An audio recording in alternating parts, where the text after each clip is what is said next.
Good morning, Red Wings fans, and welcome inside Little Caesars Arena for today's edition of the Forecheck, presented by Athletico Physical Therapy. I'm Daniella Bruce, and as always, I am joined by your Red Wings radio play-by-play announcer, Kal. Ken, I know it's early, and I hope that all of our fans are getting their second, third cup of coffee, and I know I've had a few this morning. I know you were up at 4 o'clock this morning. I think I was up at 5:30, and I'll tell you what, these are rare matinee games, and you always wonder about the players. How are they going to perform? Will the first period be a little bit slow? Will it be a feeling out process?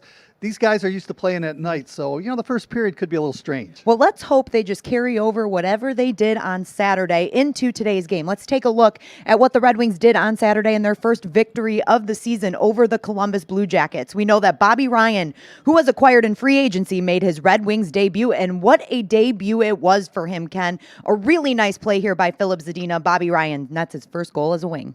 You want to get your first goal real quick, and it happens in the second game of the season, his first as a Red Wing, and that was a nice centering attempt, and he's that kind of guy. When he sees an opportunity, he makes them pay, and that was a good goal, and it's good to see him get his first goal as a wing. He was all happy. And Vincent Trocheck nets the tying goal with 28 seconds into the third period. And that one actually said Anthony Mantha got the goal, but it was Dylan Larkin that netted that goal. It was a weird deflection, but Dylan Larkin comes back just 18 seconds after they tied it up. And now we'll take a look later in the third. The Red Wings get a late power play, and it's Filip Zadina with the setup again for Robbie Fabry. They had the go-ahead goal. It's 3-2 Wings after that. What a great play by Zadina, and he came out the short side to deliver that pass right on the tape of Fabry, who buried it, and it's good to see Fabry on the board as well. Yes, it was. And then Dylan Larkin gets his second goal of the night. It was an empty netter, but the captain has a 2-goal night, his first goals as Red Wings captain. It was great to see him have a great game like that, Ken. He really needed it, and I think the team really needed it. Yeah, great bounce-back game for Dylan Larkin, and the other thing about him is that he passed up the hat trick later on, yeah. and he passed it over to Nemestikov, who had a wide-open net, but somehow that was blocked. But, that's Dylan Larkin, unselfish player. But what I really like, Danielle, is the fact that Dylan, he bounced back. Right. And that's what good captains do. He didn't have the best game in the opener when they lost 3-0, and he came back and redeemed himself. And that's what the Red Wings are going to need to be successful this year. And we mentioned Filip Zadina a couple of times, but I want to focus on him a little bit more. He played in the Czech Republic during the offseason to hopefully stay in game shape, I guess would be the way to say it, and get some extra playing experience. He had 2 assists on the night, as we talked about, 3 takeaways, and 13:28 ice time, and he tied for the team lead with 2:16 power play minutes. So he was really good in that game. There's no other way to put it. Filip Zadina and his teammates have been talking about his line mates. Robbie Fabry even said that his confidence level is just so much different than it was from last season, and now it's benefiting guys like Robbie Fabry and Bobby Ryan. Well, we talked about Dylan Larkin, and we talked about him coming back after a subpar performance. I really didn't notice Filip Zadina in that 3-0 loss to the Carolina Hurricanes, but I did notice him in that second game, and he was terrific. And what I really liked, too, about his numbers, that he was +2 and was really good on the power play. I thought that second unit of the power play was better than the first unit, and they made things happen, and that's what you need. And Dylan Larkin, we have to go back to him again. As you said, Ken, he bounced back. He always seems to provide that spark that his team needs, even though the goal wasn't a very pretty goal. And we sat here talking about it, that you just got to get that first one. No matter what it looks like, get that first one. And then, of course, he got the second. Really sparked the Red Wings offense in that third period. That first one's the hardest to get, really. It really is. And once you get that monkey off your back, you're really golden. And that's why I like to see Bobby Ryan get his first goal. I know when Robbie Fabry came here last year from the St. Louis Blues, he scored early. And it just takes a lot of pressure off the player. If you're a new player and you go on the ice and you're playing 5, 6, 7 games and the puck's not going in, all of a sudden you start pressing a little bit. So it's good to see that not only Ryan got his first goal, now I'm waiting for Filip Zadina. Yeah, I want him to next. come out, and hopefully today he'll get a goal, and he'll get going. And the Red Wings need those players going. Filip Zadina looked great. He's definitely going to find the back of the net soon, Ken. I can feel it, and we do hope that is tonight. After Saturday's game, our captain, Dylan Larkin, addressed the media, and here's what he had to say about the difference between Thursday and Saturday. I thought we improved everywhere. Obviously, we played a great team game tonight. I thought we managed the puck a lot better. We played together as a team. And for a decor that they have over there, they all can skate. They're all big bodies. I thought they looked pretty tired at the end, and we just grinded them down. We got pucks behind them, and played a lot with the puck. So, we got out of our zone efficiently, and we made their D turn, and it feels really good to have 2 points here tonight against those guys.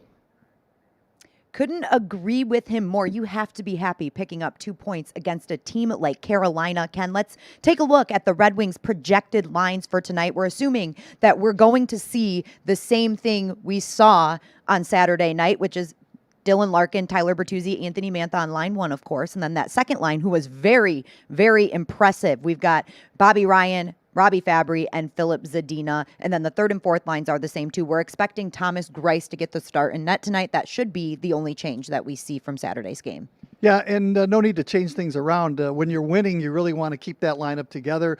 And I know the goaltending situation, you might want to come back with Jonathan Bernier, but let's face it, this is an early game today. They're going to play tomorrow. Both goaltenders are really going to have to perform, and both are going to get some work. So Thomas Greiss was sensational. When you think about it, Daniela, the goaltender stopped 73 or 74 shots in 2 hockey games, and that's a lot of rubber. So I think the Red Wings need to keep the play in the other end a little bit. Give those goaltenders a break. But I'll tell you what, both Gagne and Bernier, or Greiss and Bernier, were really solid in goal in both of the games. It seems like Gagne is kind of a little combination of both of their names, isn't it? But yes, they were both great. Jonathan Bernier and Thomas Greiss played outstanding in both of the games. So I guess that's a good problem to have, Ken. We expect to see Thomas Greiss, but even having to make that decision, it's a good problem for Jeff Blashill to have. Absolutely. And you ask your goaltenders to keep you involved in the hockey game and make sure you make those big saves. And I thought the defensemen, especially in the second game, really focused their attention on clearing the rebounds and giving Bernier opportunities to see the puck.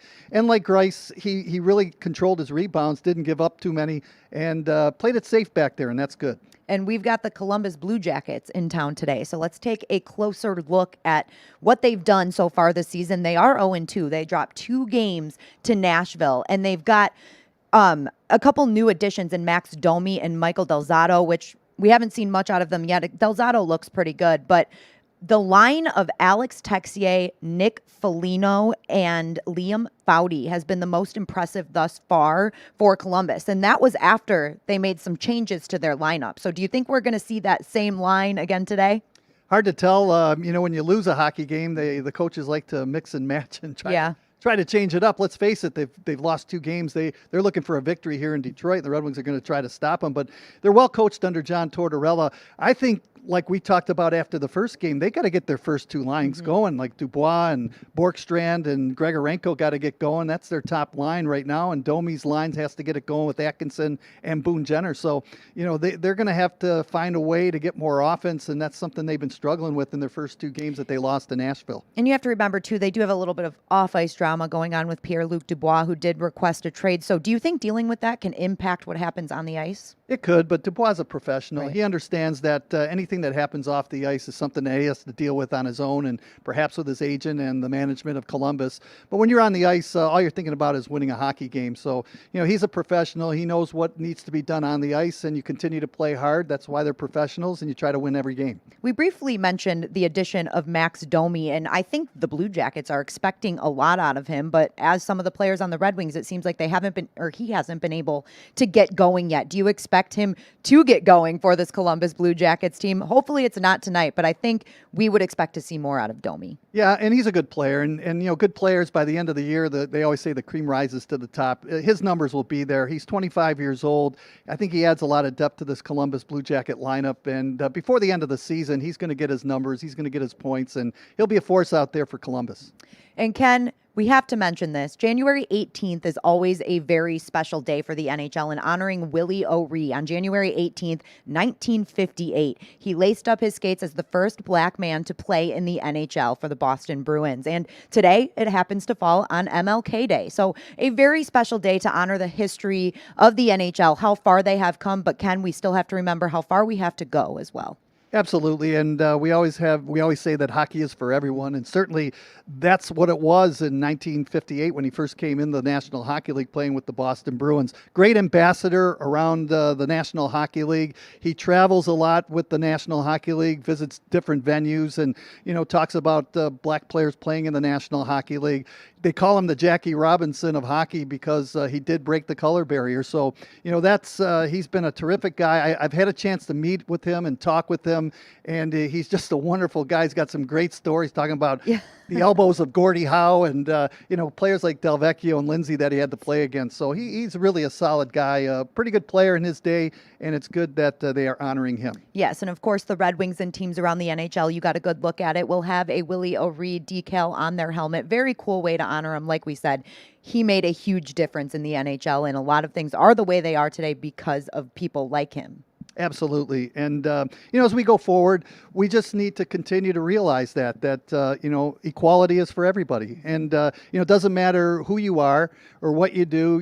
Hockey is a game that is for everybody. And, again, I'm glad that we are celebrating Willie O'Ree here today and all through the month of February. Definitely. It's going to be a very, very fun game here at Little Caesars Arena. Puck drop is at noon. So if you're tuning into the game, make sure you tune into Fox Sports Detroit. Their pregame coverage will start at 11:30. But if you're watching from somewhere other than Detroit today, Ken, we can catch the game on NBCSN. And of course, you can listen to 97.1 The Ticket with your very own Ken Kal and Paul Wood. So of course, that's going to be great, Ken. You've had a lot of fun calling games already. It's 3 games in. Do you feel like you've got your feet wet again? Did you lose any touch? Yeah, and great working with Paul Woods, too, on the broadcast. And I'll tell you what, I got to get the sand out of my eyes a little bit. This is an early start for a Monday. We don't usually play Monday afternoon games at 12 o'clock, but the guys will be ready. Hopefully they'll be focused against this Blue Jacket team. And the Blue Jackets looking for their first victory, so the Red Wings trying to stop that as well. Definitely. Everybody go get another cup of coffee. I know Ken and I are going to go get one right now. Again, puck drop is at noon. Thank you so much for tuning into the Forecheck presented by Athletico Physical Therapy. We'll see you tomorrow.